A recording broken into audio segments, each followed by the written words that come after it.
Like सब तकरीम मुअज़्ज़ज़ मुकर्रम बावक़ार सदत इज़ाम मशाइख़ किराम उलमा ज़वील एहतराम बिलख़ुसूस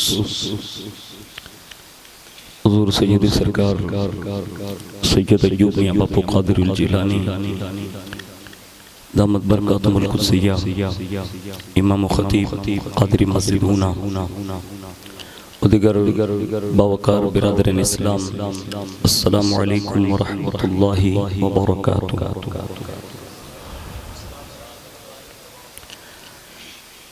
अल्हम्दुलिल्लाहि रब्बिल आलमीन वल आक़िबतु लिल मुत्तक़ीन वस्सलातु वस्सलामु अला सय्यिदिल अंबिया वल मुरसलीन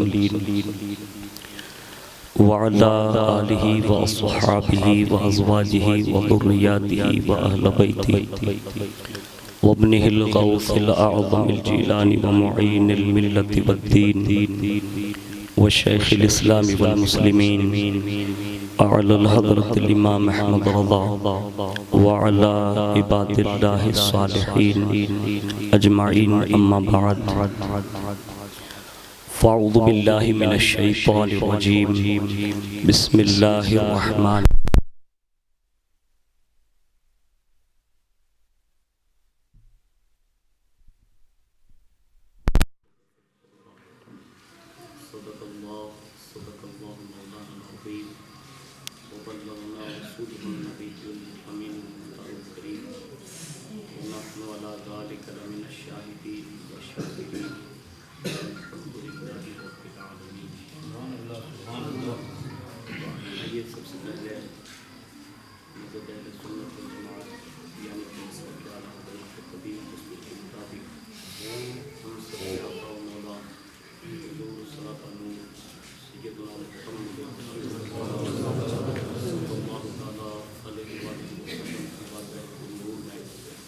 जी लगाकर दुरूद पाक की नज़रें पेश करें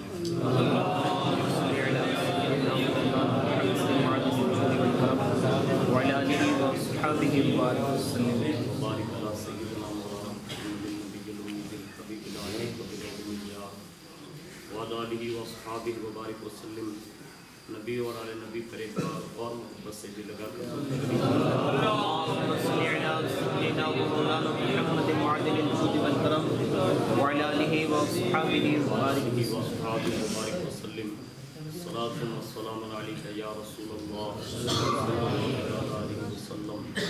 रसूल बरकत के लिए पूरा मजमा दिल की गहराइयों के साथ एक बार और दुरूद शरीफ पढ़ लें।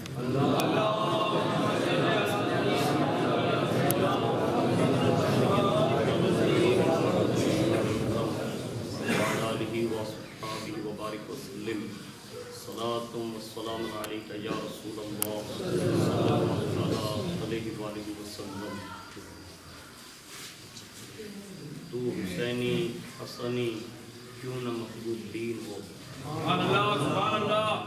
तू हुसैनी हसनी क्यों न महबूब दीन हो, ए खिज़र मजमाए बहरैन है चश्मा तेरा, ए खिज़र मजमाए बहरैन है चश्मा तेरा।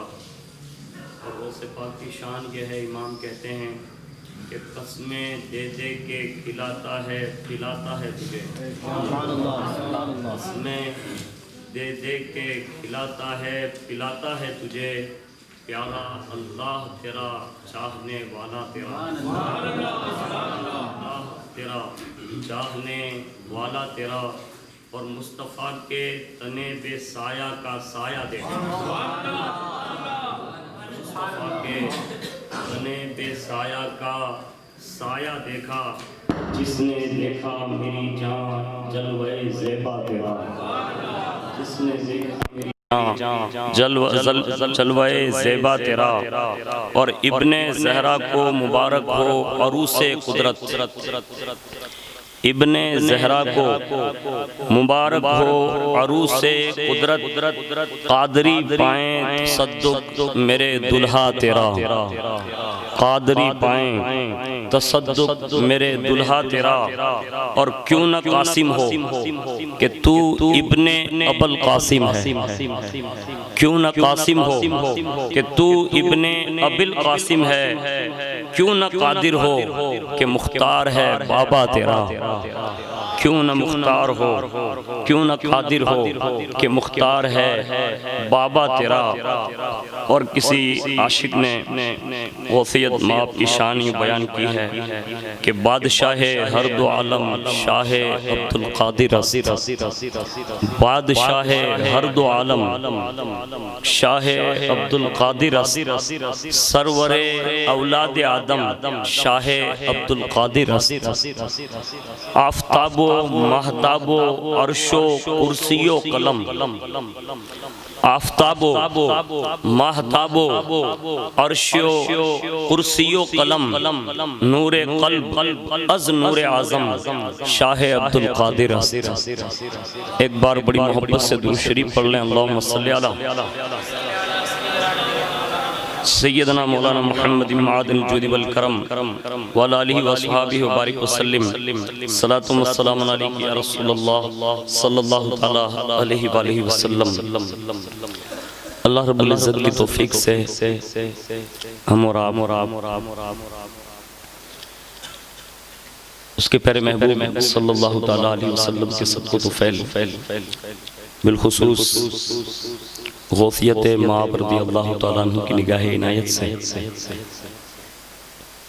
दरबारे हज़रत सैयद शाह बावा रहमतुल्लाहि तआला अलैहि में 7वें जलसे में जलसा गौसे आज़म में मौजूद है।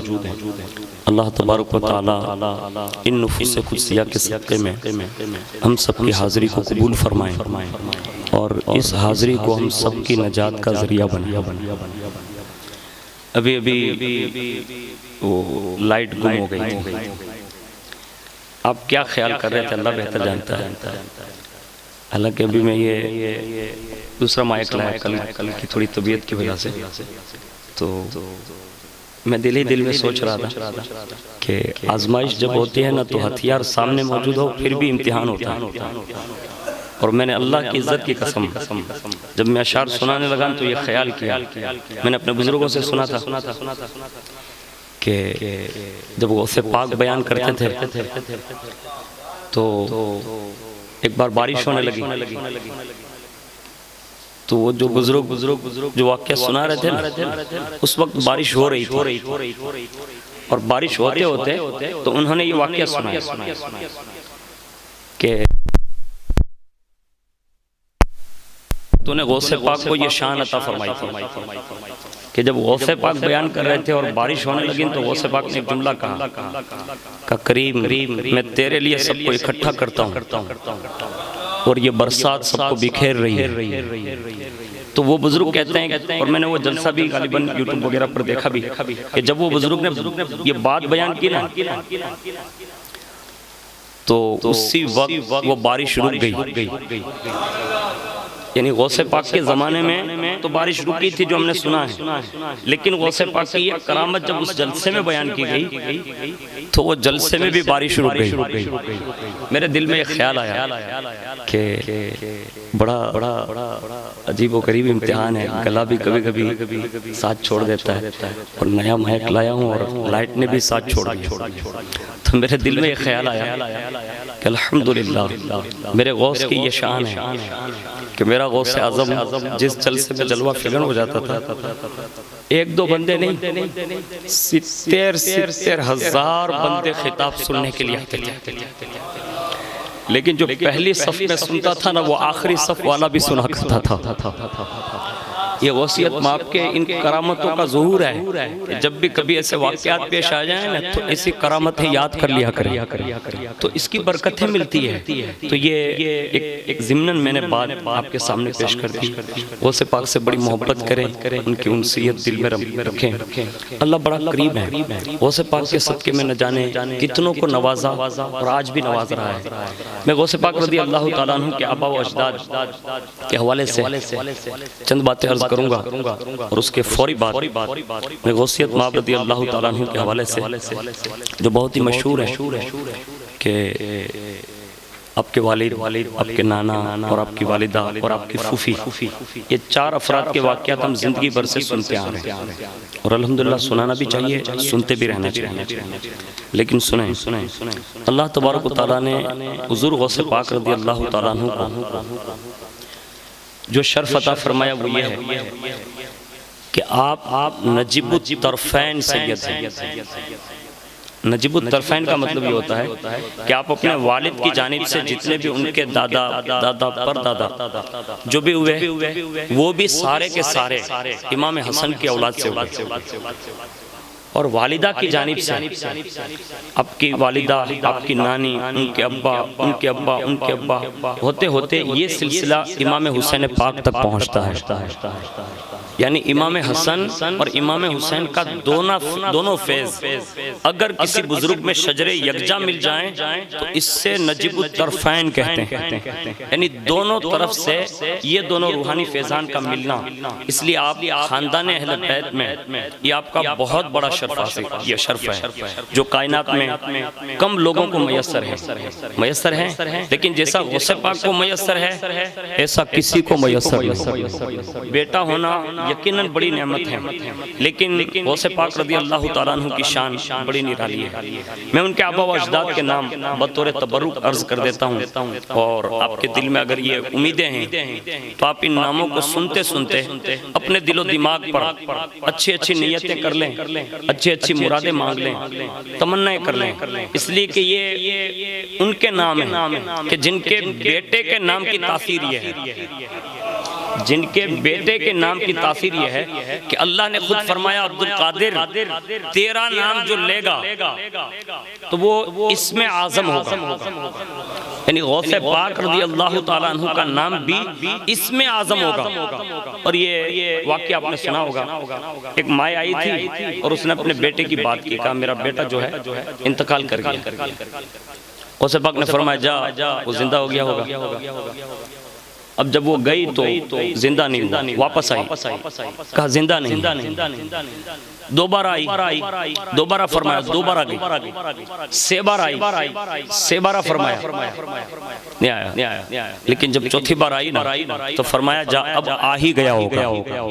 यानी अब ये जिंदगी नहीं मिल ही गई। अब जब ये जुमला कहा वो गई, मिल भी गया, यानी आग जान में जान आ गई, लेके आ गई और गौसे पाक की बारगाह में अरीज़ा पेश किया। गौसे पाक ने दुआएं देकर वापस किया। लेकिन फिर वसीयत माब ने अल्लाह की बारगाह में अर्ज की कि मेरे करीम तेरी शान तो ये है कि तू लफ्ज़ कुन कहेगा तो कायनात का हर मुर्दा अपनी कब्र से जिंदा निकल आएगा। और यहाँ ये माइक के सामने मुझे 3 दफा कुल्फत उठानी पड़ी। यानी ये लफ्ज़ बहुत ही मतलब अदब वाला जुमला है। तो कहा मौला मुझे यहाँ ये कुल्फत उठानी पड़ी, यानी मुझे 3 बार इस बुढ़िया के सामने ये कहना पड़ा। हालांकि तेरी शान तो ये है कि तू जब चाहता है जिससे चाहता है नई जिंदगी दे सकता है। अब जब ये महबूब अर्ज कियत करते हैं ना तो फिर वहां से जवाब भी निराला मिलता है।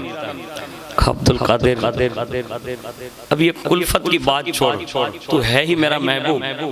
अब एक काम कर, तू जिस चीज से राजी हो जाना वो चीज मैं तुझे अता कर देता हूँ, तू मांग ले। मौला इसमें मांगना क्या, लेकिन ये तेरी शान ये है जो मैंने अरीज़ा पेश किया। जब तुझे इतना कराना ही था तो फिर ये महबूबियत का लिबास क्यों दिया? ये जुमले कहा, फिर महबूबियत का लिबास क्यों दिया, मेरे पास भेजा क्यों? लेकिन महबूब के लाड बड़े लड़ाए जाते हैं। आवाज आई अब्दुल कादिर, ये मामूली सा जो वक्फा हुआ ना, कहा इसमें मेरी हिकमतें ये थी। अब वो सारी हिकमतें रब बयान कर रहा है, और जब सारी हिकमतें बयान कर दी उसके बाद पैगाम दिया। कहा अब्दुल कादिर सिर्फ इतनी देर जो लगी ना, यानी जो वक्फा हुआ, उसका इनाम ये देता हूं। कहा क्या? कहा जो असर मेरे नाम इसमें आजम में है, जो असर मेरे नाम में है, यानी इसमें बारी ताला में है। जैसे मलफूजात सूफिया में ये बात नकल है कि अगर सच्चा मोमिन में यूज कर रहा हूं, इसको याद रख ले, इससे मुराद अकमल मोमिन। अगर आज भी पहाड़ के सामने अल्लाह कह देना तो पहाड़ रेजा रेजा हो सकता है। ये इस्मुल्लाह की शान है, ये इसमें बारी ताला की शान है, जिसको इसमें आजम कहते हैं। और ये सबको मयस्सर भी नहीं आता, सबको मयस्सर भी नहीं आता। जिन लोगों ने कोशिश की, दिया भी ना तो बड़ा खंगाल के दिया। एक बार गालिबन निजामुद्दीन औलिया की बारगाह में एक बंदा आ गया और उसने कहा हजरत इसमें आजम तालीम फरमा दीजिए। कहा भाई ये कोई छोटी मोटी बात नहीं है, इसको आप संभाल नहीं सकते, आप अपने काम में रूटीन में काम करें, ये तुम्हारा काम नहीं। कहा नहीं हजरत आप इसमें आजम तालीम नहीं करेंगे? कहा ये सबका काम नहीं है भाई। कहा नहीं इसमें आजम सिखा दीजिए। बड़ी जिद की। अब जब जिद पर बंदा अड़ जाता है ना, तो कभी कभी अल्लाह वाले रहम दिल भी है, तो कहते हैं ठीक है एक इम्तिहान ले लेते हैं पहले इसका। और इम्तिहान भी कितना अजीब व गरीब लिया। कहीं से दिल्ली गेट पे एक बुजुर्ग बैठे होंगे, कहा हाँ ये डिब्बा ले, ये जाके उनको पहुंचाते। अब उस डिब्बे में क्या था वो सुनिए। जब वो बंदा बाहर निकला बाबा निजाम के पास से, तो जो डिब्बा था ना उसमें खट खट खट यानी किसी के उछलने की आवाज आती। अब अमानत में खयानत तो कर नहीं सकते, लेकिन अब हमारे और आपके जैसा आदमी रह भी कहाँ पाए। हमारे यहाँ तो हाल ये है कि बे जना बैठा हो ने बे में ज बात थई હોય, बे में अर्धी मिनिट न થાય તો ત્રીજાને ખબર પડી જાય। હું વિચાર કરું આ બે જણા અહીંયા બેઠા હતા ને, આ ત્રીજાને ખબર કેમ પડી ગઈ? ઓલા વાતો કરતા કરતા ચેટિંગ में લખીને મોકલી દીધી।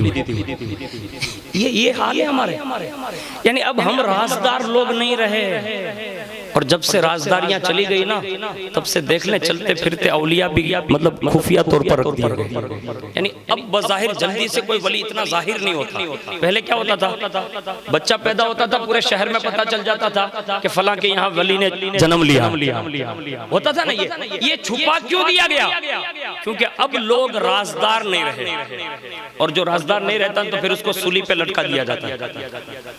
ये बाबा निजाम का दिया हुआ बंदा जैसे अब बीच रास्ते में पहुंचा ना, तो उसके दिल में मतलब वो बिजली गिरने लगी कि आखिर ये दिल्ली के गेट पर ऐसा बंदा बैठा कौन है कि जिसके अंदर ये दिया जा रहा है, जिसमें ये खड़खड़ हो रहा है और बड़ी तेजी से कुछ उछल रहा है। तो कहा बाबा निजाम तो घर पे है ना, यहाँ कौन देखेगा? यही ख्याल ने सबको मार दिया। हाँ हाँ, अब फौरी तौर पर बीच रास्ते में उसने देख तो लूं। अब वो जैसे देखने गया तो मुंह पे सीधा वो उंदर का बच्चा फाड़दारी की बारीकी और नीचे गिर के निकल।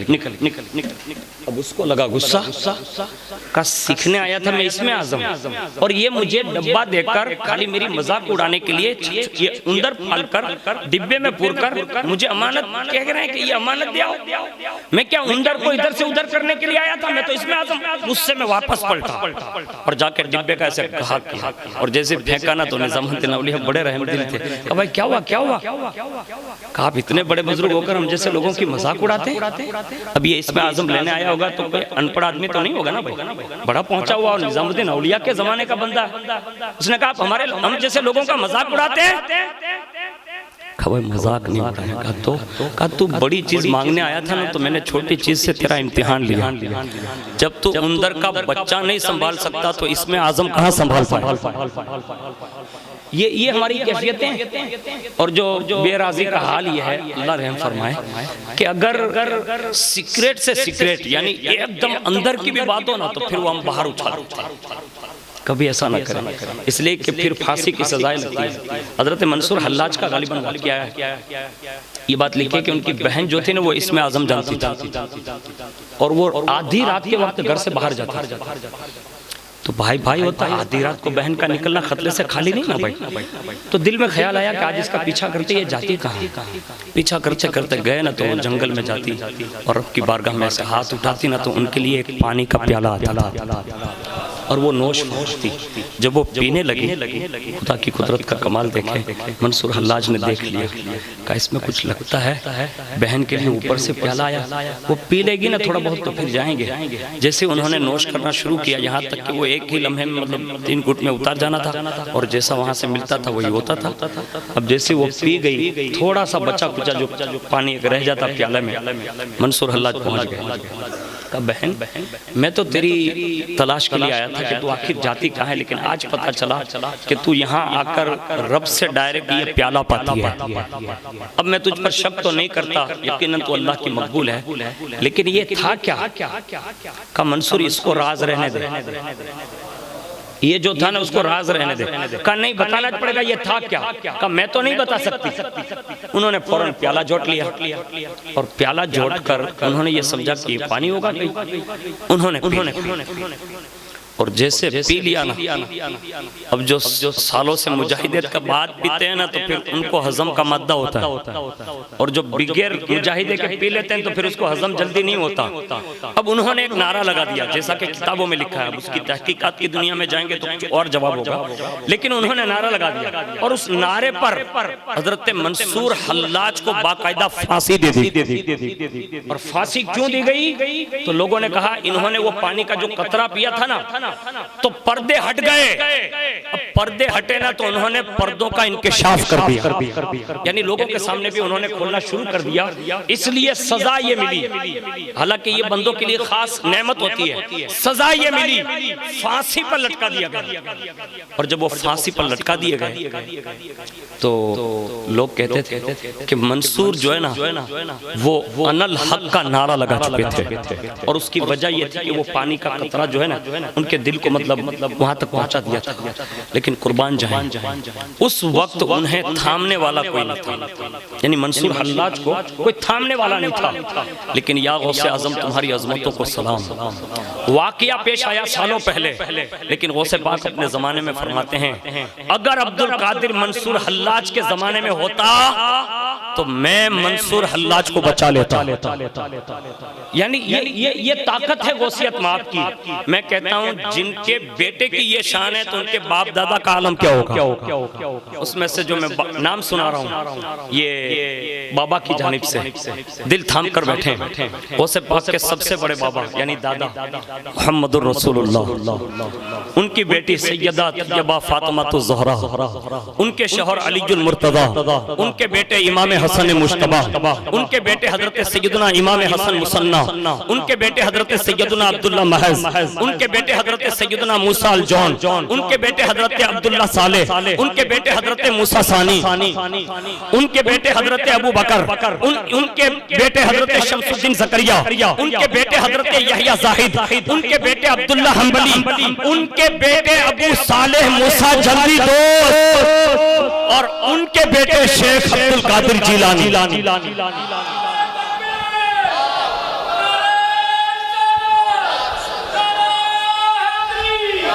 अब मैं पूरी तारीख तो नहीं बता सकता, जुमले सेट करके अर्ज कर दे रहा हूँ। उनके बाबा में यानी दादा में मोहम्मदुर रसूलुल्लाह का जवाब नहीं, और उनके पोते में शेख अब्दुल कादिर जिलानी का जवाब नहीं। इसलिए गौसे पाक के जितने भी दादा हुए सब के सब अपने वक्त के विलायत के ताजदार हुए। और अब सुन लो गौसे पाक की वालिदा का खानदान भी है। सुने नाना मोहम्मदुर रसूलुल्लाह, उनकी बेटी सैयदा तैयबा ताहिरा। अब यहाँ रुककर एक बात अर्ज कर दूं, दादी भी फातिमा है, नानी भी फातिमा है, यानी फातिमी फैजान दादी दादी हाल की तरफ से भी मिला, नानी हाल की तरफ से मिला। यानी यूं नहीं कह सकता दादी बनकर भी सैयदा ने नवाजा, नानी बनकर भी नवाजा। अरे जिसका पोता दादी हाल की तरफ से भी बेमिसाल है और नानी हाल की तरफ से भी बेमिसाल है। दादी सैयदा तैयबा और दादा मौला अली, ये नाना मौला अली, माँ की जानिब से पढ़ रहा हूँ ना, नाना मौला अली।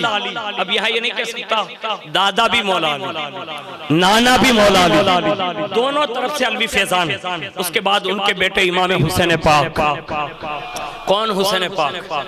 रसूलुल्लाह फरमाते हैं कि मैं अपने बाबा इब्राहिम अलैहिस्सलाम की दुआ हूं। ये जुमला हकीकत में सीरत में आपने सुना होगा। हुजूर फख्र करते थे कि मैं अपने बाबा इब्राहिम खलीलुल्लाह की दुआ हूं। और गौसे पाक फरमाते थे मैं अपने नाना इमाम हुसैन की दुआ हूं। अब ये दुआ कहाँ मांगी? मेरे शेख फरमाते हैं कि जब हजरत कासिम इमाम कासिम जब शहादत के ऐन मौके पर हाजिरी देने के लिए आए हुए और कहा कि हुजूर मुझे इजाजत दे दो। वाक्य पूरा तफसीलन आपने सुना, इजाजत नहीं दी। खेमे में बैठकर बाजू पर से वो तावीज़ जब खोल लिया और वही तावीज़ जो बस तौरे वसीयत थी लेकर हजरत ज़ैनब कुबरा को लेकर हजरत इमाम हुसैन के पास गए और जाकर वहाँ कहा बाबा, कहा क्या? कहा अब तो मुझे मैदान में जाने से कोई नहीं रोक सकता। कहा ये तो अब तो सनद मेरे बाबा देकर गए इमाम हसन। अब सुनिए, उस वक्त मेरे शेख ने जुमले दोहराए जो उनकी ज़बान अक़दस से हैं। मैं अपने टूटे फूटे अल्फाज में यूँ कह सकता हूँ, मेरे इमाम ने जब वो खत पढ़ा ना इमाम हसन पाक का, तो अल्लाह की बारगाह में खेमे के कोने में गए और कहा मौला तेरी शान है कि तू मुसाफिरों की दुआएं कबूल करता है, तू मजलूमों की दुआएं कबूल करता है, तू जुमा के औकात में दुआएं कबूल करता है। मौला तेरी राह में निकलने वालों की दुआएं तू कबूल करता है। आज हुसैन ये सब मंजिल पर फाइज है और तेरी शान ये रही है कि तूने मेरे आबा व अजदाद की कोई दुआ रद्द नहीं फरमाई। मेरा भाई सालों पहले मेरे नाम पर अपने बेटों को खत देकर गया है कि जब इमाम हुसैन पर वक्त आए तो अपनी जान दे देना। ए अल्लाह ये कासिम है, कासिम अब हसन के औलाद में कोई जवान नहीं रहा सिवाय हसन मुसन्ना के।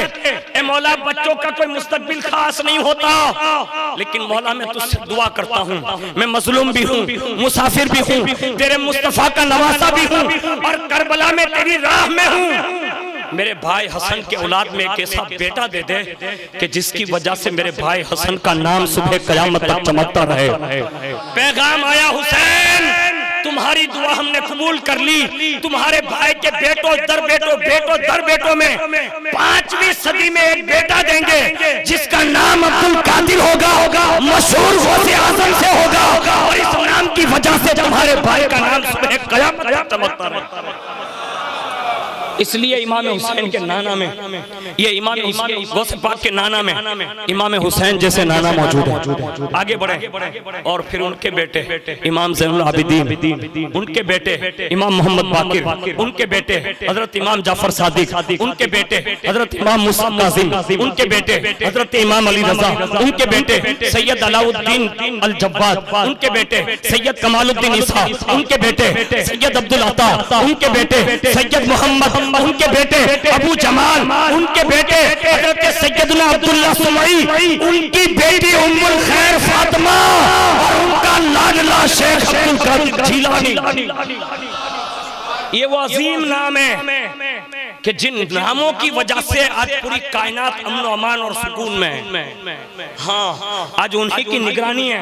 अगर उनकी निगरानियां न होती तो ये जमीन कब से तबाह हो जाती। ये उन लोगों के नाम है, लेकिन मैं सबकी तो तारीख पढ़ नहीं सकता, लेकिन उस तारीख में से एक जो मुझे बड़ा मतलब सीखने वाला जो उनके आबा व अजदाद में मिला, ऐसे तो हर किसी में है, लेकिन उनके एक साहिबजादे यानी इस खानदान में ऐसे भी गुजरे कि जिनको अल्लाह ने बड़ी नवाजिशों से नवाजा था। ऐसे उनके आबा व अजदाद में बहुत बड़े बड़े लोग गुजरे, मैंने नाम सुना दिया, लेकिन उसमें एक बुजुर्ग गुजरे हैं हजरत यहया जाहिद। यहया जाहिद नाम याद रखने का। अल्लाह ने आपको बचपन से ही यानी अल्लाह ने ये लक़ब अता फरमाया था कि आप लक़ब ज़ाहिद और लक़ब नक़ी से मशहूर हो गए थे। यानी इतने मुत्तकी थे ऐसे पाक कि ये आबा अजदाद में कि उसकी बात ही नहीं। अल्लाह ने पैदाइशी विलायत दी थी और बचपन से इतनी करामतों का ज़ुहूर हुआ, इतनी करामतों का ज़ुहूर हुआ कि लोग अशश करते थे उनकी ज़िंदगी की करामतें देखकर। उसमें जो सबसे बेहतरीन करामत ये हुई कि एक मरतबा जब 6 साल के हुए ना, तो आपके उस्ताद के पास तालीम हासिल करने के लिए आप तशरीफ ले गए। अब वली होकर भी तालीम हासिल कर, ये पैगाम है हमें कि विलायत देकर अल्लाह ने भेजा, फिर भी तालीम, ये हमारे लिए बेहतरीन आइडियल बनती है। हालांकि उनको विलायत मिली, इसका मतलब इल्म पहले से था, लेकिन बाद में आने वाले गुलामों के लिए पैगाम था कि हम लोग इतने बड़े होकर भी मदरसों में गए, यानी दीन का इल्म हासिल किया। जब आप उस्ताद के पास पहुंचे, आप इतना अच्छा पढ़ते थे, इतना अच्छा पढ़ते थे कि उस्ताद को पढ़ाने में देर लगती थी लेकिन आपको सुनाने में देर नहीं लगती थी, यानी वहीं बैठे बैठे सब सुना देते थे। एक दिन उस्ताद ने पूछा, सवाल किया बड़े अदब से। जब सवाल किया ना तो जवाब भी बड़े अदब से दिया। कहा हुजूर मुझे हया का कहा हुजूर मेरा आपका अदब ये है कि आप तो मुअल्लिम हैं और मैं तो मुतअल्लिम हूं, यानी आप मुझसे ये जो सवाल कर रहे हैं तो मैं तो मुतअल्लिम हूं, आप तो मुअल्लिम हैं। फिर भी उन्होंने सवाल किया, फिर संजीदगी और अदब से उन्होंने ये कहा कि हजरत इब्न जुरैह ने वालिदा माजिदा के शिकम पाक में गुफ्तगू की और मेरी उम्र 6 साल की है और अल्लाह ताला की अता और दीन पर आपको हैरत क्यों है। यानी जब ये पढ़ने के मामला ये देखे तो शुरू ने सवाल किया कि उनके उस्ताद ने तो कहा आपको इसकी हैरत क्यों है कि मैं इतना 6 साल का हूँ और इतना अच्छा क्यों पढ़ लेता हूँ। तो उन्होंने जवाब दिया, ज़ालिका फज़लुल्लाहि युअतीहि मन यशा वल्लाहु ज़ुल फ़ज़लिल अज़ीम। मौलवी मोहतरम आप ताज्जुब न करें,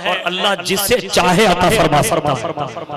ये हज़रत यहया ज़ाहिद का अपने उस्ताद का एक अदब था और उन्होंने उस पे आयत कोट की और उसके बाद फरमाते हैं वो कि आपने सच फरमाया कि आप जो बात कर रहे हैं ना वो बिल्कुल दुरुस्त है।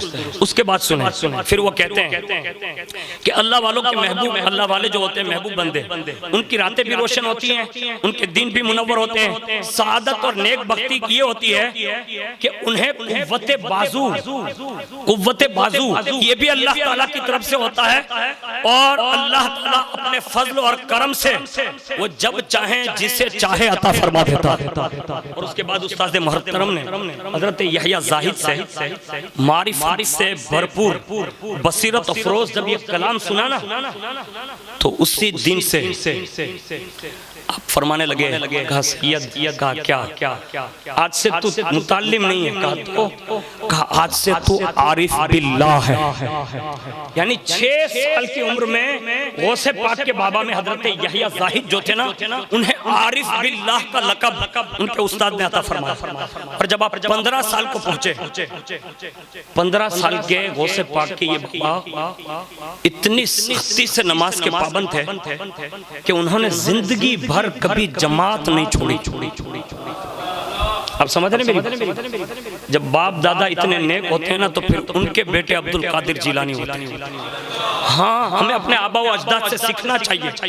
कभी भी उन्होंने जमात से नमाज न छोड़ी। यहाँ तक के हर नमाज के लिए ताज़ा वज़ू फरमाते। यहाँ तक कि एक बार शिद्दत के साथ बीमार हो गए, फिर भी लोगों ने कहा कि हुजूर बीमारी तो उज़्र है, जमात तर्क हो सकती है। फरमाने लगे तुम जमात की बात कर रहे हो, यहया ज़ाहिद नफल भी तर्क न करेगा। ये तो वाजिब है ना, जमात तो वाजिब है, नफल भी तर्क न करेगा। इतनी बीमारी के बावजूद आगे फरमाते हैं कि सुन्नत और नवाफिल भी कायदा अदा फरमाते, हमेशा मस्जिद जाते। और उसके बाद अल्लाह ने इसी खानदान में बहुत सारे बेटे एक के बाद बिगड़े दिए। लेकिन एक बुजुर्ग के बारे में ये मिलता है कि एक बुजुर्ग इतने गुजरे गौसे पाक के खानदान में जो आबा व अजदाद थे कि उनके यहाँ जिन्नात मुरीद थे। जिन्नात जो है ना वो भी मुरीद थे और बाकायदा उनके घर का कामकाज भी करते। और जब घर का कामकाज करते ना तो एक दिन ऐसा हुआ कि कज़ा इलाही का फैसला आया कि अब तुम्हें यहाँ से दुनिया छोड़ देना। उन्होंने लब्बैक कहा, वो इंतकाल कर। जब वो इंतकाल करने लगे तो अपने बेटे को नसीहत और वसीयत जो करनी थी अमानत सौंप दी। अब अजीब व गरीब हालात ये थे कि ये जिन्नातों को बाकायदा वो बुजुर्ग के बेटे भी देखा करते थे कि हमारे घर के काम जिन्नात भी करते हैं, और ये कोई मामूली काम नहीं, बहुत बड़ा काम है। और ये जिन्नात भी बड़े होशियार लोग हैं। हाँ, ये भी हमारी तरह मखलूक, वो सबके काम नहीं करते, वो कुछ खास खास लोगों के काम करते हैं।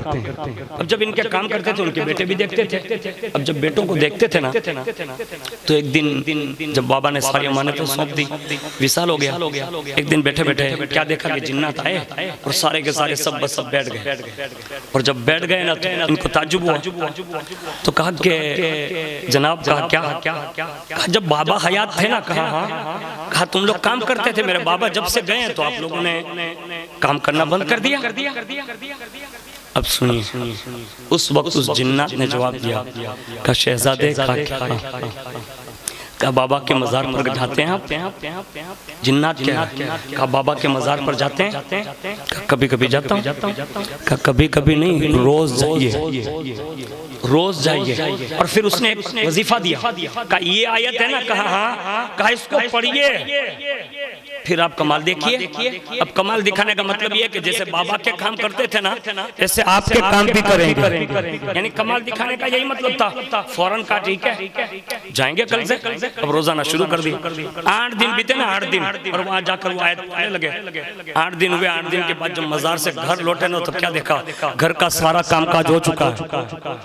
जिन्नात अदब के साथ खड़े। कहा क्या हुआ? कहा 8 दिन में आपके बाबा ने उन्हें अपनी मंजिल तक तुम्हें पहुंचा दिया। यानी ये गौसे पाक के खानदान के लोग हैं।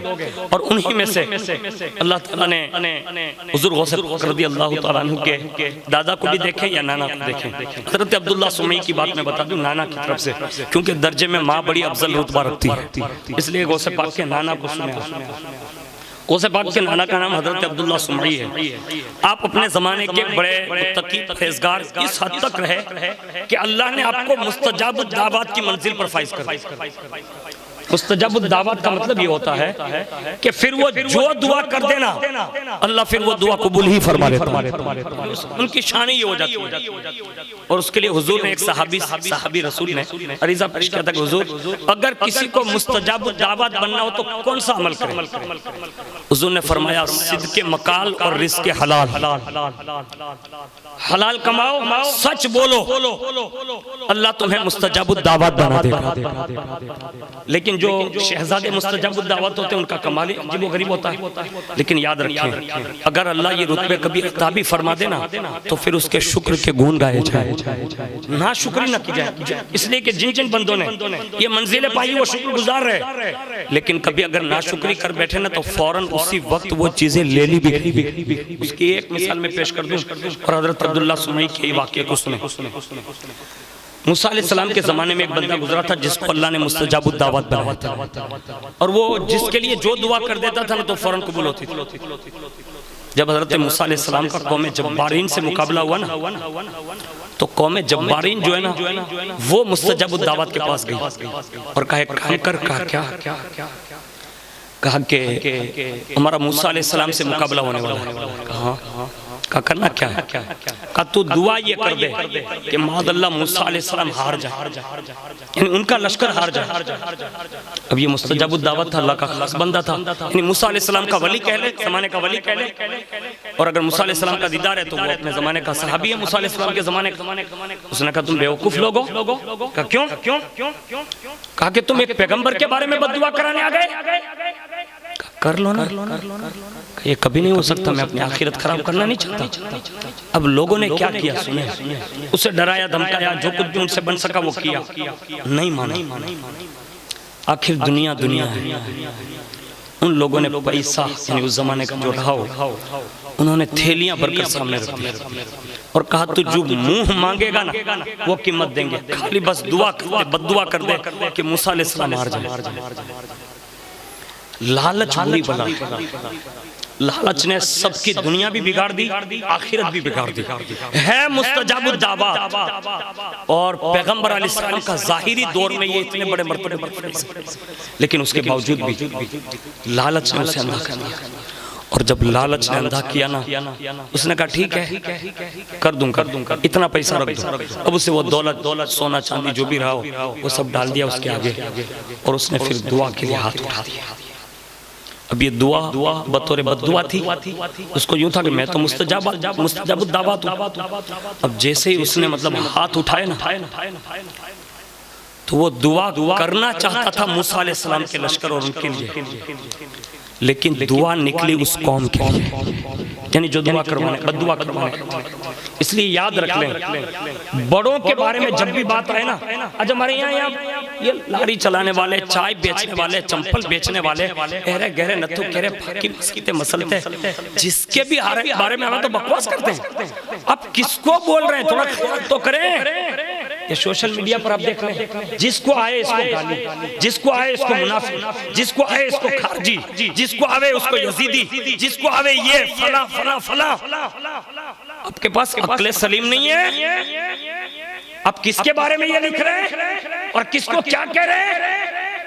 अपना एहतिसाब करना। तुम ये समझ रहे हो कि हमारे साथ कुछ नहीं हो सकता। मूसा अलैहिस्सलाम के जमाने के वली या सहाबी के साथ ये हुआ है। बद्दुआ करना चाहा था उसने मूसा अलैहिस्सलाम या उनकी उम्मत के लिए, लेकिन बद्दुआ अपने लिए कर ली और उस कौम के लिए कर ली जो बद्दुआ करवाने आई थी। और फिर क्या हुआ? उसकी जबान जो थी ना वो निकल गई, यहाँ तक कि उसके नाफ तक पहुंच गई। ये बुरे खात्मे का सबब था और अल्लाह ने उसी वक्त विलायत छीन ली, यहाँ तक कि उसकी दुनिया भी तबाह हुई और उसकी आखिरत भी तबाह हो गई। बेअदबी है। अब किसी के बारे में जब भी मन में आए ना, अब तो लोग सहाबा तक पहुंच गए। मैं वली की बात नहीं कर रहा हूं, सहाबा तक पहुंच गए। कान खुले रखना दिल के। मैं जो जुमले कह रहा हूं ना, मैंने गौसे पाक रज़ी अल्लाह तआला अन्हु की सीरत में ये बाप ना, तो ये शहजादे मौजूद हैं यहाँ, इनको पूछना आप। ये मेरे साथ में उठते हैं बैठने वाले, काफी साल गुजारे इन लोगों ने। मैं इनको एक ही नसीहत करता हूँ कि शहजादों अदब करते सीख जाओ किसी का बस। हाँ, मैंने गौसे पाक को पढ़ा है ना, गौसे पाक से किसी ने पूछा था कि आपने अल्लाह से क्या सीखा? यानी अल्लाह ने आपको तो बहुत कुछ दिया, यानी इल्हाम फरमाया है। बाकायदा मेरे पास एक रिसाला मौजूद है गौसे पाक का कि जिसमें डायरेक्ट अल्लाह ने गौसे पाक से कलाम किया। वही की बात नहीं कर रहा हूँ, इल्हाम बोल रहा हूँ, इसको याद रखें। वही सिर्फ पैगंबर पर हो सकती है। हाँ, और इल्हाम अल्लाह अपने खास बंदों पर फरमाता है। गौसे पाक के बारे में लिखा है कि वो इल्हाम पर, गौसे पाक ने बाकायदा वो अरबी रिसाला इल्हाम का लिखकर उम्मत को दिया और बाकायदा उसका ट्रांसलेशन इसी हिंदुस्तान के एक बहुत बड़े बुजुर्ग सिलसिले चिश्त के हजरत सैयदना सैयद मोहम्मद गैसुदराज बंदा नवाज, उन्होंने इसका ट्रांसलेशन किया। और ये उर्दू में भी अब अल्हम्दुलिल्लाह, वो तो फारसी में किया था, अब उर्दू में भी आ चुका है। मज़हर जमाल मुस्तफ़ाई में पूरा इसको छपा गया। लेकिन गौसे पाक से जब पूछा ना किसी ने, तो कहा कि हुजूर आपने अल्लाह से क्या सीखा? जिसको अल्लाह सिखा दे। गौसे पाक ने सिर्फ 2 जुमले में पूरी बात कह दी। कहा मैंने अपने रब से 2 चीज सीखी। क्या? कहा एक इल्म सीखा, इल्म। और कितना इल्म सीखा? तो फरमाने लगे दरस्तुल इल्म हत्ता सिर्फ खुतबा। इतना इल्म सीखा कि अल्लाह ने मुझे कुतुबियत की मंजिल पर फाइज फरमाया। इतना पढ़ा मैं, इतना पढ़ा और पढ़ाया, यहाँ तक के मतलब हद कर दी जिसको कहते हैं। और उसके बाद फरमाते हैं मैंने दूसरी चीज अल्लाह से अदब सीखा, अदब सीखा। अब ये बेअदबी की बात मैंने अभी आपको बता दी, लेकिन सुनो, अगर कोई अदब करे ना तो इनाम भी मिलता है। वो भी गौसे पाक की जिंदगी से मैं पूछ सकता हूँ, लेकिन मुझे हजरत अब्दुल्ला सुमई की बात अर्ज करनी है कि जो मुस्तजाबुद दावत होता है ना, उसकी शान ही होती है कि वो अगर किसी से नाराज हो जाए, वो अगर किसी से नाराज हो जाएं तो अल्लाह भी नाराज हो जाता है। अगर वो किसी से राजी हो जाएं तो अल्लाह भी उससे राजी हो जाता है। और ये हजरत अब्दुल्ला सुमई यानी गौसे पाक के नाना को ये ताकत दी थी कि आप जिस पर राजी हो जाते तो अल्लाह भी उससे राजी हो जाता, और आप जिस पर गजबनाक हो जाते तो फिर अल्लाह भी उस पर गजबनाक फरमाता, यानी गजब फरमाता। और ये उनकी जिंदगी में बहुत बहुत यहाँ तक कि रिवायत में लिखा है कि आप जब किसी पर गजबनाक हो जाते हैं तो फौरी तौर पर अल्लाह उससे इंतकाम लेता, यानी बदला ले लेता। और उसके बाद अल्लाह ने आपकी ज़बान को ये असर अता फरमाया था कि आप जो बात कह देते वो हर्फ ब हर्फ पूरी होती, यानी जो बात कह दी वो पूरी हो जाती है। यहाँ मर्तबा आपके एक मुरीदों की जमात तिजारत की गर्ज से माले तिजारत के साथ समरकंद को रवाना हुआ। समरकंद के करीब डाकुओं के गिरोह ने उन लोगों पर हमला कर दिया। ताजिरों की जमात जो थी ना, उस जमात ने दिल में सोच लिया, कहा जिसके मुरीद हम लोग हैं ना वो बड़ा ताकतवर है, यानी मुस्तजाबुद दावत है। एक काम करते हैं, ये डाकुओं से अब तो कोई नहीं बचा सकता, अब कोई बचा सकता है ना तो अपना पीर अब्दुल्ला सुमई बचा सकता है। और मैं ये पीर नाना है उनके, लेकिन ये ताजिरों के पीर थे। मैंने ये जुमला इसलिए इस्तेमाल किया कि आज अल्हम्दुलिल्लाह जिनके उर्स की तकरीब में आज सारे शहजादे पहुंचे थे, हजरत सैयदना हुसैन शाह बाबा रहमतुल्लाहि तआला अलैह, ये गालिबन सैयद शाह बाबा के ससुर भी है और उनके शेख भी है। और आज मैंने कई बार अपने दोस्तों से भी कहा और शायद वो भूल चुके हो, लेकिन मेरे साथ अभी एक बड़ी तेजी के साथ कई दिन में उनके साथ सफर कर रहा हूँ। मैंने उनसे कहा जिस दिन फकीर बरकती मुराकबा करेगा ना तो सैयद शाह बाबा के ससुर के मज़ार पर मुराकबा करेगा। मैंने उनसे कहा तो मेरे दिल में ये बात आई, इसलिए मैंने ये बात अर्ज कर दी कि जब उन्होंने मुरीदों ने ये कहा ना कि अपना पीर बड़ा ताकतवर है, तो एक काम करते हैं कि अपने पीर को आवाज देते हैं, इसलिए कि डाकुओं से अब यही बचा सकते हैं। अब ये तमाम मुरीदों को पैगाम नहीं है कि जितने भी सैयद शाह बाबा या दीगर जो भी मशाइख से मुरीद हैं, जब ऐसी मुसीबत में आ जाए ना कि जब कहा कोई न बचा सकता हो तो अब आवाज अपने पीर को देनी चाहिए। और फिर उसकी ताकत कितनी होती मालूम है? बाबा निजामुद्दीन औलिया के जमाने का और दूसरे बुजुर्ग से भी ये मंसूबा किया है। दिल्ली की सरजमीन पर एक फकीर खड़ा था मिठाई वाले की दुकान पर, कहा हलवा दे दे। उसने कहा बाबा अभी तो आया हूँ, अभी पक रहा है, ये हो रहा है, बाद में आना ना। अब वो था बज़ाहिर फकीर यानी मांगने वाला। उसने कहा नहीं हलवा दे दे। उसने कहा नहीं। उसने कहा बाबा मैं आइए ना। कहा हलवा देता है क्या उलट दूं, यानी दुकान उलटने की बात की। अब हर दुकानदार ये ख्याल ना कर ले कि हर कसो नाकस से डरना भी नहीं चाहिए। हाँ, वरना लोग बहुत डराने वाले भी लोग दुनिया में तशरीफ ला चुके हैं। अब तो ऐसे डंडे पछाड़ते हैं कि ऐसा लगता है कि अब भी सब कुछ फेंक देगा। तो ऐसे डंडों से भी घबराने की जरूरत नहीं, फिर ईमान का भी कुछ तकाजा है, लेकिन कुछ वाकयात ऐसे बनते हैं जो इबरत के लिए भी होते हैं। उसने कहा उलट दूंगा। अब ये बंदा जो है दुकानदार, उसने कहा अरे बाबा जाओ ना आप सुबह आ गए हो। इतने में बुजुर्ग वहां से गुजरे और उन्होंने ये रहनुमाई की, कहा भाई दे देना, यानी मांगता है तो हलवा जल्दी करना, बना के दे दे। उसने कहा हजरत ये तो बड़ी फेंकता है। कहा क्या फेंका? कहा ये कहता है कि उलट दूंगा अभी। अब वो बुजुर्ग फरमाते हैं कि मैंने उस खड़े रहने वाले मांगने वाले को देखा तो बिल्कुल खाली डब्बा था, उसमें कुछ था नहीं, पावर था नहीं। फिर मैंने उनके पीठ के पीछे उसके पीर को देखा तो उसमें भी 0 था, कुछ था नहीं ज्यादा। मैंने फिर एक आगे देखा, उसमें भी कुछ नहीं। फिर तीसरी या चौथी पुष्टि के बाद जब देखने लगा और जब आखिर तक गया ना तो सब पावरफुल थे और सबकी निगाहें जो पावरफुल थी ना वो इस पर पड़ी हुई थी। है अगरचे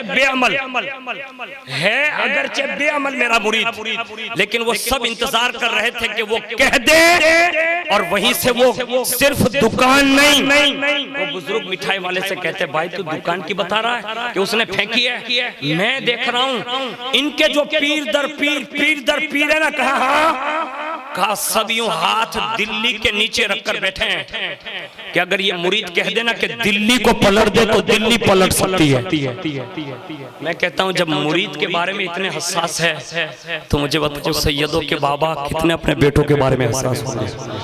कभी भी किसी शहजादे के सामने अड़ना नहीं चाहिए। हाँ, अड़ नहीं जाना चाहिए। हाँ, गर्दन खम कर लें, इसलिए कि वो बड़े लोग हैं और बड़े लोगों के सामने गर्दन खम कर लिए ना तो हमारे यहाँ तारीख जुनैद बयान की जाती है, खम करने की वजह से सैयदुत ताइफा बन। यानी ये कोशिश करनी चाहिए कि कभी कुछ बातें दरगुजर करके उनसे समझौता कर ले। दूसरा सुन, हजरत अब्दुल्ला सुमई को उन्होंने पुकारा और जैसे वो पुकारा ना तो हजरत शेख अब्दुल्ला सुमई उसी वक्त अपने मुरीदों के दरमियान मौजूद है जो गौसे पाक के नाना वही मौजूद है और फरमा रहे हैं सुब्हान कुद्दुसन रब्बुना व रब्बुल मलाइकति वरूह। ये तस्बीह कब पढ़ते हैं अपने? जोर से बोले ना, रमजान शरीफ। कुछ बुजुर्गों के अल्फाज है ना, इसको कभी कभी बार बार भी पढ़ लेना चाहिए। मैं 4 नाम बता रहा हूँ, 4 नाम याद रखें अल्लाह की कसम। अब इस 4 नाम को याद करें, अगर अल्लाह ने तौफीक दी ना, ये 4 नाम सिर्फ 7 बार पढ़ने। कितनी बार? 7 बार। अब पढ़ के ट्राई करेंगे, बड़े मसाइल हल हो। सुब्हुन, आप भी बोले, कुद्दुसन, गफूरुन, वदूदुन, ये 4 नाम। सुब्हुन, कुद्दुसन, गफूरुन, वदूदुन। 7 बार सिर्फ पढ़ना है और पढ़ के जो मसला है ना बस वो दिल में सोचे रखना है खाली 7 बार पढ़ने के बाद। ये 7 नामों का पावर इतना पावर है कि आप जो सोच नहीं सकते ना उससे भी बाला तर काम हो सकता है। ये बहुत बड़ी ताकत है। और उन्होंने ये जुमले पढ़े, किन्होंने? गौसे पाक के नाना ने। सुब्हुन कुद्दुसन रब्बुना, ये जब ये पढ़ा ना उन्होंने तो उसी वक्त क्या देखा कि सारे के सारे सवार जो उस वक्त वहां लूट रहे थे ना वो सब के सब भाग निकले। यानी ये कहा ना अल्लाह का नाम लिया, सब भागने लगे।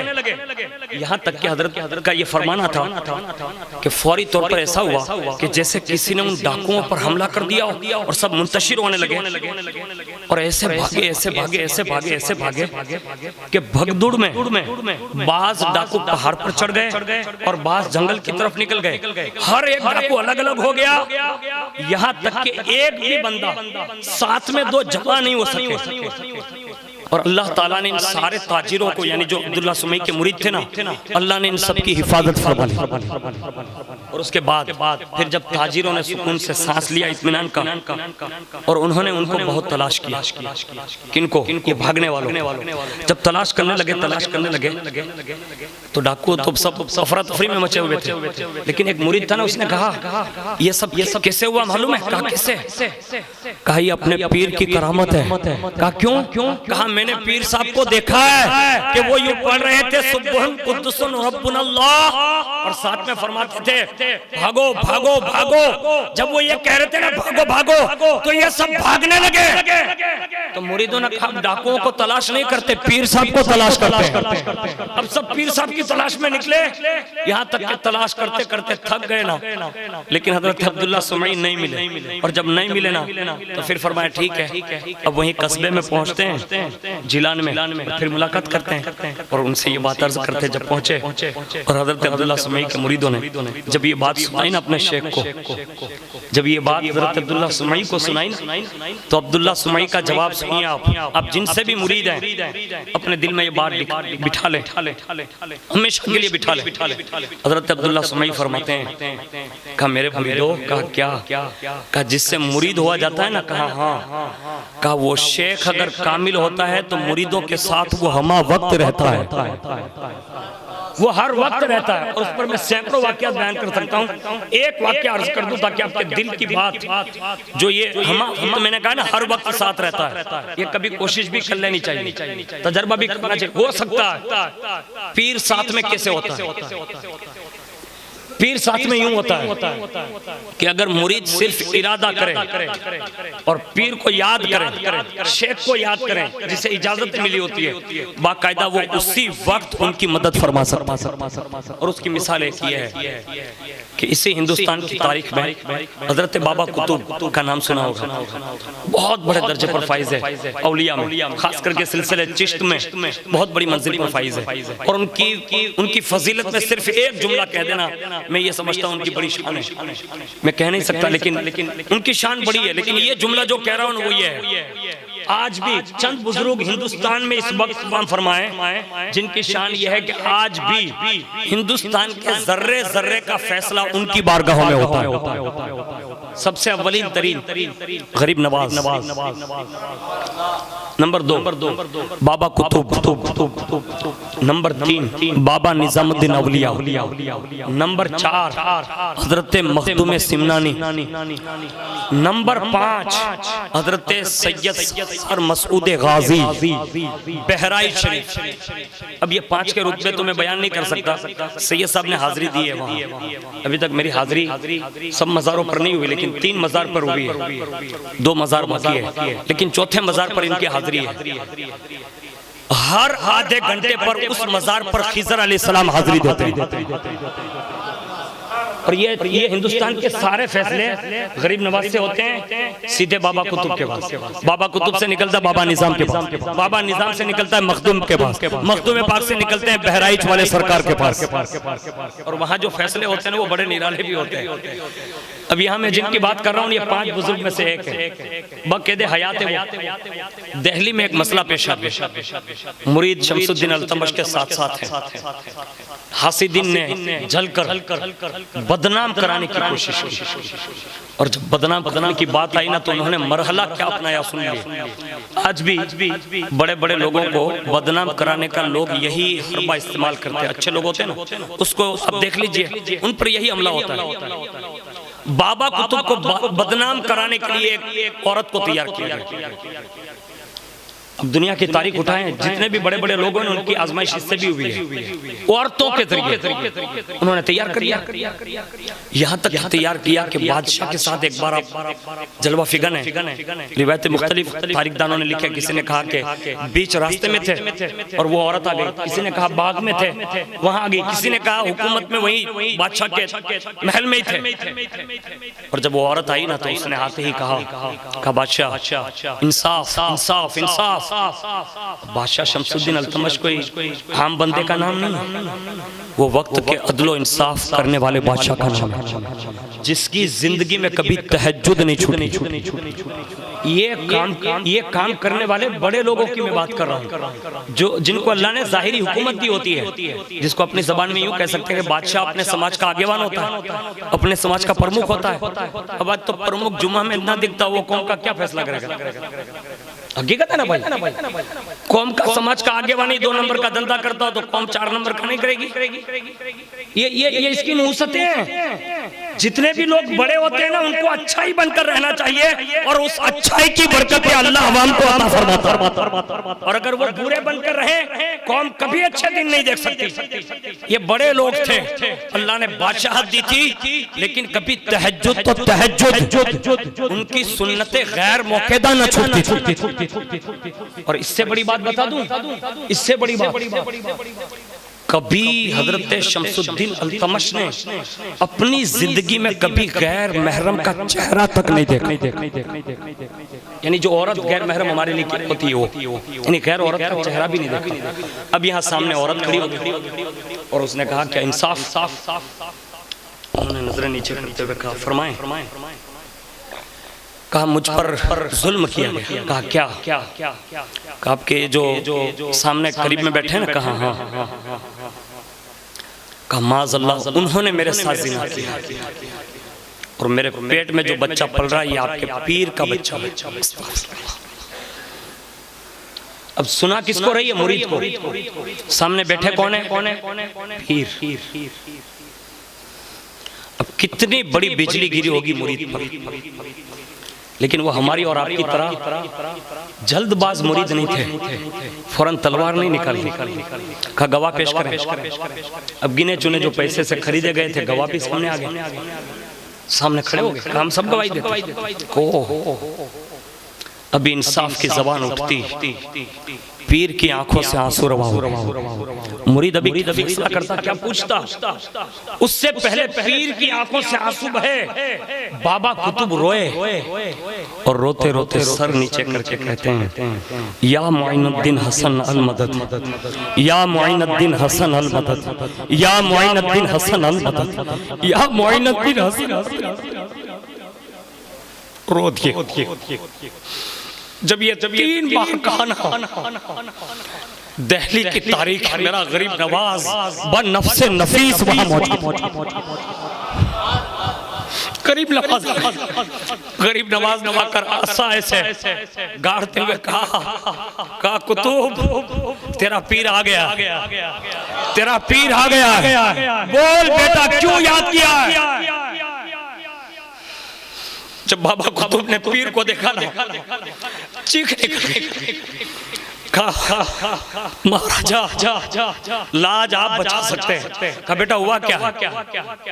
अब वो तो बेहतर ही जानते थे ना हुआ क्या, लेकिन वो मुरीद की दास्तान भी मुरीद की ज़बानी सुनते हैं।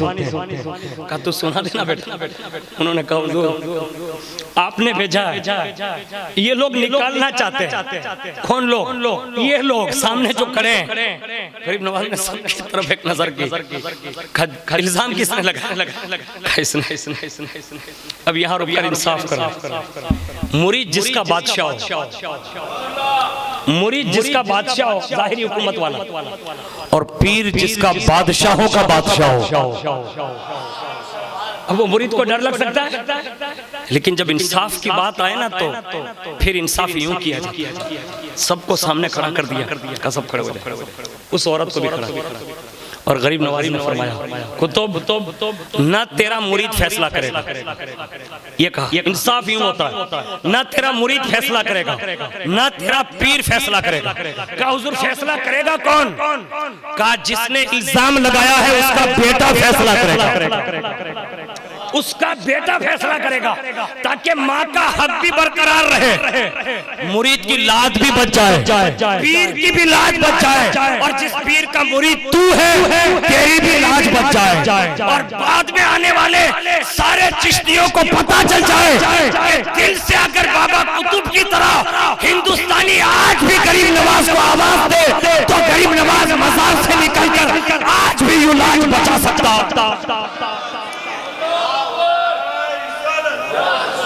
यूं लाजें बचाई जा सकती है।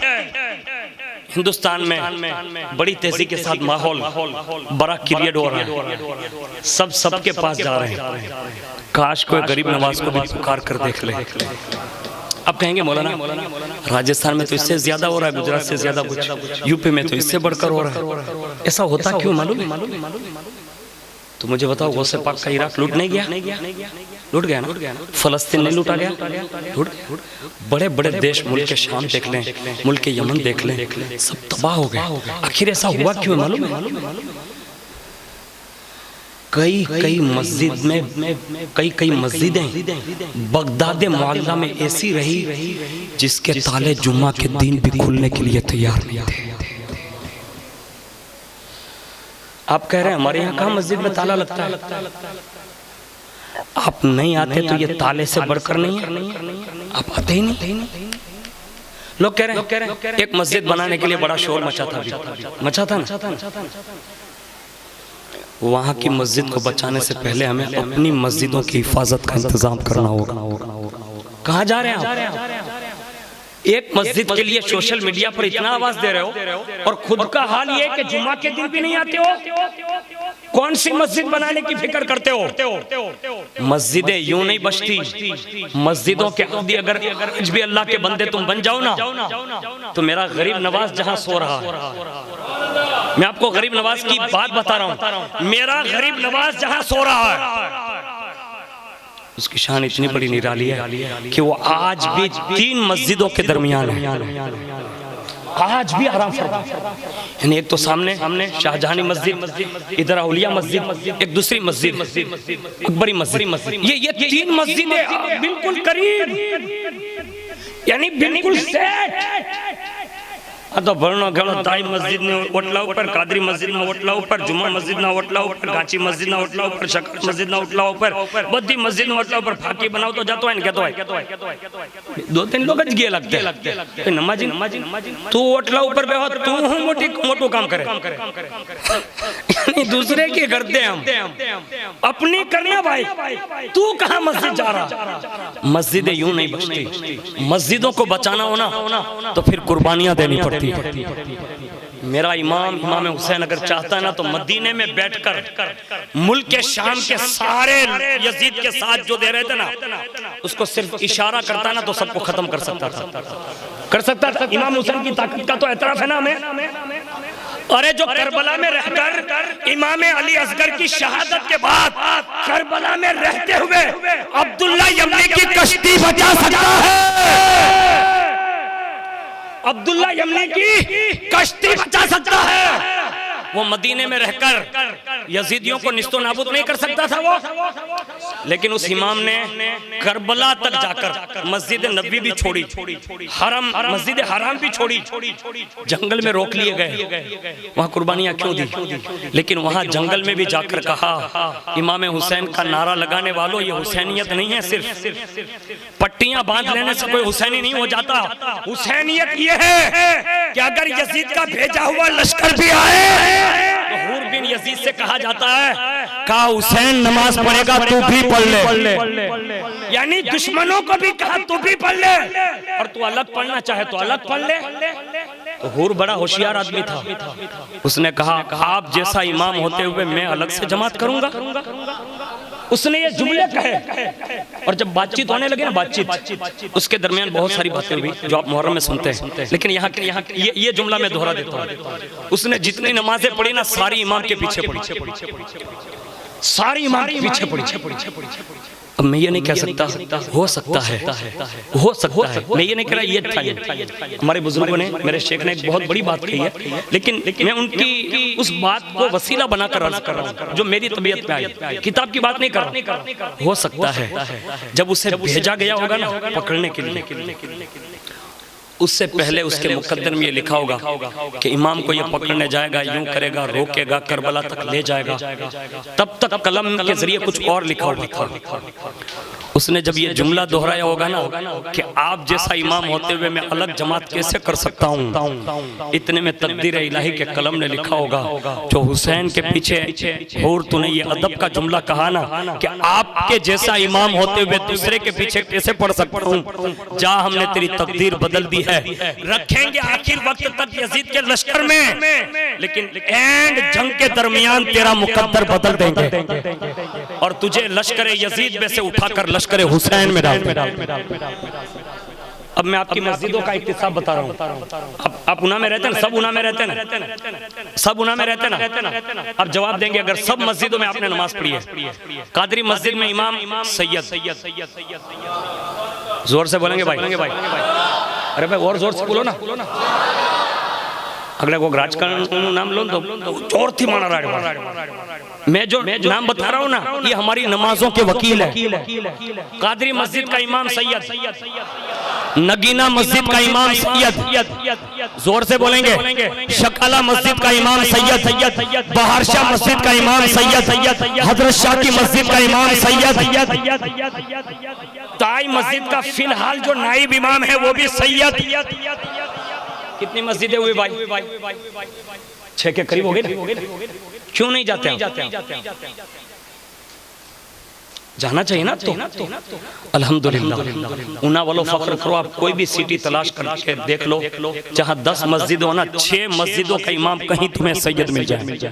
ये उना की खुशनसीबी हमारी कि शहजादे इमामत पर फाइज है, इमामत पर फाइज है। अगर हम आज इन सैयदों के पीछे नमाज नहीं पढ़ेंगे तो फिर कौन से इमाम का इंतजार आप कर रहे हैं? नमाजी बन जाओ, सैयद के पीछे नमाज पढ़ लेना, और खास करके नाइबे रसूल भी हो और सैयद भी हो तो सोने पे सुहागा। पढ़ो नमाज। मेरे गरीब नवाज ने वहां फैसला ये किया था, जो सुल्तानुल हिंद रसूल बनकर आए, ऐसे आसा या उंगली का इशारा किया, कहा बेटा तू बता, माँ के पेट के अंदर, कहा बेटा तू बता तेरी माँ सच्ची है या मेरा मुरीद सच्चा है। यानी इल्जाम जो उसने लगाया उसमें सच्चा कौन है? हिंदुस्तान की तारीख में ये बात है, उस इल्जाम लगाने वाली औरत के पेट से बच्चे की आवाज आती है, गरीब नवाज आपका कुतुब सच्चा है, आपका कुतुब सच्चा है, आपका कुतुब सच्चा है। मेरी माँ भी झूठी है, उसके गवाह भी झूठे हैं, और इसने जो ये काम कराया ना वो फला चरवाहे से करवाया, वो सब के सब झूठे हैं। आपका मुरीद जो है ना वो पाक साफ और सुथरा है। ये एक वाकया हुआ जो बाकायदा जाहिरी तौर पर गरीब नवाज बाहर तशरीफ लाए, ये इसे सैकड़ों वाकया थे। लेकिन मेरे एक शेख ने, यानी उस्ताद के नाते कह रहा हूं, मेरे दादा उस्ताद मैं कह लूं, हुजूर बदर मिल्लत रहमतुल्लाह अलैह, जिनके मुरीद ने अनवारुल बयान लिखे हैं, उसमें ये बात नकल उन्होंने की है कि गरीब नवाज एक वक्त और भी बाहर तशरीफ लाए। एक कनीज़ा पहुंच गई दरबार गरीब नवाज में, हाथ जोड़ लिए, कहा शहंशाह वक्त, दुनिया का शहंशाह है, वो सब कुछ दे सकता है, लेकिन आप तो दोनों जहान के शहंशाह हैं। मेरे घर में सब कुछ है, मैं अपने शोहर के साथ आई हूँ, बापर्दा वो करा, बेटा नहीं, अब दे दे। उसने बेटा मांग लिया। अब गरीब नवाज है, जिसे चाहे जब चाहे अता कर दे, लेकिन मांगने वाला फिर ऐसा होना भी चाहिए, यानी इतना एतकाद से मांगे। और इसी एतकाद पर बात में आ गई तो आपको अर्ज कर दूं, ये सिद्दीकी परिवार में एक जवान है, उसने मुझे ये बात बयान की ना तो मेरे दिल में ये हुआ कि हकीकत में ये लोगों की दिलचस्पी के लिए बयान कर देना चाहिए। वो बात ये हुई कि उनके यहाँ 3 मुसलसल लड़कियां हुई, मुसलसल 3 लड़कियां, और जब चौथा हमल रहा ना तो जाहिर सी बात है माँ बाप को ख्वाहिश है कि होती कि जल्दी से बच्चा हो। जब ये बच्चे की उम्मीद में जब उन्होंने मतलब डॉक्टरी चेकअप करवाया तो आज की साइंस के दूरबीन ने देखकर बता दिया ये भी लड़की है। अब याद रखें, यहाँ मैं फिक्ही मसला एक कर दूं। फिक्ही मसला ये है कि जब हमल 4 महीने का हो जाए ना, अब उसको गिरा नहीं सकते। अब समझ गए मेरी बात? हमेशा याद रखें इसको, दिलचस्पी से ले लें। हमारे यहाँ अगर 4 महीने के बाद किसी ने हमल इस्कात कराया यानी गिराया तो वो कातिल है, कातिल। कभी ये हरकत ना करना। मुकद्दर में अगर बेटी भी डॉक्टर कहते ना कि बेटी है, जब डॉक्टर की आंखें बंद हो जाती उनके दूरबीन काम करना बंद कर देते ना। आज हम दूरबीन से देखने के कितने आदी हो गए आपको मालूम है? अभी मैं रास्ते में चलकर आ रहा था, मैंने एक दुकान देखी, मैं नाम नहीं लेता, उस बंदे ने मोबाइल ऐसे सामने रखा और उसके ऊपर उसने वो स्क्रीन वाला वो कांच रखा हुआ था जिसमें टीवी जैसा। अब वो क्या देख रहा था अल्लाह बेहतर जाने, लेकिन कुछ आवाज ऐसी मेरे कानों में पड़ी जिसका मैं नाम नहीं, वो देख रहा, यानी दूरबीन के आदी हो गए। लेकिन ये दूरबीन अगर हट जाए ना तो फिर वही हालत है। दूरबीनों के मोहताज न बनो, कुछ ऐसे दर पकड़ लो जहां दूरबीन काम करना बंद कर देना तो फिर इनकी नूरानी आंखें काम करना शुरू कर। हाँ ये करना होगा हमें, और ये ऊना में भी है। हाँ अब वो जवान ये कहता है कि जब हमारे यहाँ ये बात हो गई ना, कंफर्म हो गया कि भाई ये तो बच्ची है, अब बड़ी तशवीश हुई। अब खास करके औरत पर क्या बिजली गिरती वो आप समझ सकते हैं। पूरे परिवार में एक अलग माहौल क्रिएट हो गया, यहाँ तक कि उस खातून पर अलग एक तबीयत आ गई। और उसने फिर इस हद तक कुछ चीजें ऐसी होती है जो औरत की कमजोरी भी है, लेकिन मैं उनकी वो कमजोरी अर्ज नहीं करता, लेकिन वो हकीकत ये है कि कभी कभी बंदा यूं कर लेता है, चाहे वो मर्द हो या औरत, उनके दिल पर ये बोझ आ गया और इस हद तक बोझ आया। लेकिन अल्लाह जिसे चाहता है ना तो फिर उनके दिल में ही ये बात डाल देता है। उन्होंने जो किया सो किया, लेकिन एक दिन अचानक अपने शौहर से कहने लगे, कहे काम करते हैं। कहा मेरे दिल में एक बात आई है। कहा क्या? कहा दरे सैयद शाह जाना चाहती हूँ।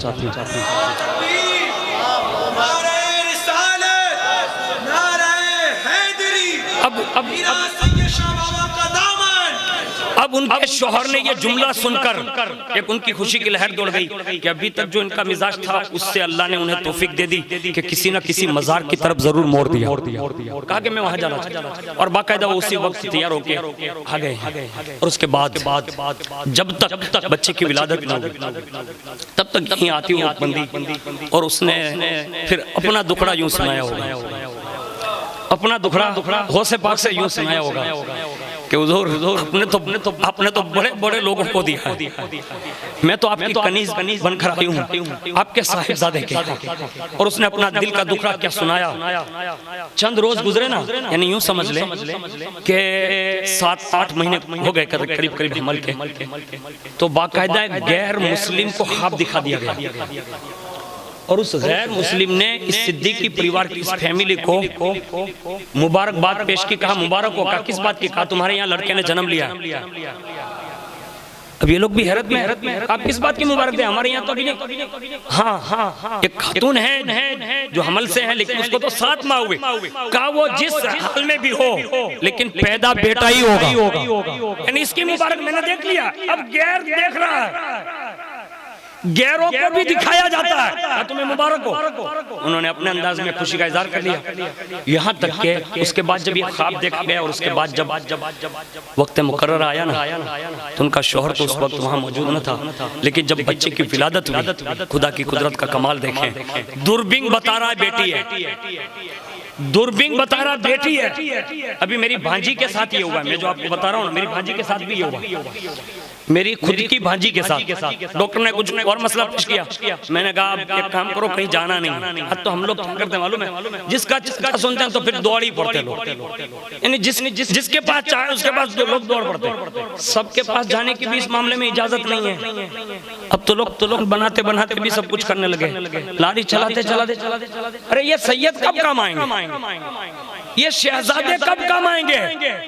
इनके यहाँ तो हाल ये है कि सैयदों की शान ये है कि रसूलुल्लाह के बेटे दर बेटे, बेटे दर बेटे, अगर वो सिर्फ सर पे हाथ भी रख देना तो बहुत बड़ा कमाल है। हाँ, ये मैंने अपनी जिंदगी में देखा। मेरी भांजी को मैंने खुद को ही भेजा, फला सैयद साहब के पास वहाँ होके आ जाओ, आपका काम हो जाएगा, आपको तातनिया से बाहर भी निकलने की जरूरत नहीं। और जिसके पास भेजा ना, वो भी सैयद शाह बाबा का बेटा। अब जब विलादत हुई और शौहर को फोन की रिंग बजी और कहा मुबारक हो। कहा बेटे ने जन्म लिया है। ये बात वहीद नहीं है, हकीकत है। तो बिला तशबीह और तमसील मैंने आपके करीब में एक मज़ार बता दिया। मैं तो अजमेर शरीफ की बात कर रहा हूँ। अब लोग कहेंगे अभी तो अहमदाबाद में भी लॉकडाउन है, मौलाना अजमेर कैसे जाएंगे? ऊना में तो लॉकडाउन नहीं है ना, यहाँ तो आ सकते हैं ना। अब वो औरत गई, उसने ये सुनाया। एक मुद्दत के बाद अल्लाह ने बेटा दिया। अब बेटा जब थोड़ा बहुत चलते फिरते घिसट कर चलते सीख गया तो लेके आ गई। गरीब नवाज से कहा हुजूर आपका अता करवाया हुआ, यानी अल्लाह से आपने जो दिलवाया लेकर आई हूँ, आप इसके लिए लंबी उम्र की दुआ कर दे। अपना दुखड़ा सुना दिया, बच्चे को बेटा छोड़ दिया। अब वो बच्चा जो है ना, वो किसी मजार शरीफ पर, ये हुजूर बदर मिल्लत ने लिखा है कि मजार शरीफ पर टहलते टहलते औलिया मस्जिद जो है ना, जहाँ पे वहाँ चंद कब्रें बनी हुई, आपको मालूम होता है। वो बच्चा चढ़ते चढ़ते मजार पर हाथ टेक लगाते ऊपर चढ़ गया। अब जैसे ऊपर चढ़ा ना, तो वो मजार शरीफ में जो आराम फरमाया ना, वो जलाली थे। उन्होंने हरकत दिया। हरकत देना क्या थे, वली का हरकत देना कोई आसान नहीं होता। उसी वक्त हरकत देना, तो बच्चा जो है ना, उसने उस मजार के ऊपर चढ़कर जो है इस्तिंजा कर दिया। अब जैसे इस्तिंजा करा ना, तो उसी वक्त कब्र हिली और सीधा नीचे पटक। और जैसे बच्चा नीचे पटका गया, उसी वक्त बच्चे की जान निकल। किसी ने शोर मचाया, माँ दौड़कर पहुंची तो बच्चा लाश। बच्चा जब लाश देखा ना, अब माँ के सामने मुद्दतों के बाद बेटा मिला हो, अब उसकी मैयत बचपन में, वो भी गरीब नवाज के मजार पर, अब उसकी कैफियत कैसी होगी थोड़ा तसव्वुर करें। उसने बेटे को लेकर सीधा किसी डॉक्टर के पास नहीं, सीधा दरे गरीब नवाज पे, यानी वहीं से उठाया और सीधा दरवाजे पे लाकर खड़ा कर दिया और वहीं मैयत रख दिया। और कहा शहंशाह, जब पैदा हुआ था ना बच्चा, तो कहते थे गरीब नवाज ने दिलवाया, आज आई हूँ आपको दिखाने, दिया हुआ दिलवाया हुआ वापस दिलवा लिया। अगर मैं यहाँ से अजमेर घर वापस गई तो मुझे कोई कुछ नहीं कहेगा, आपके बारे में चर्चा होगी। कभी कभी यारों को यूं भी मनाया जाता है कि आपके बारे में ये कहेंगे लोग, जिसने दिलवाया था उसने दिलवा भी लिया।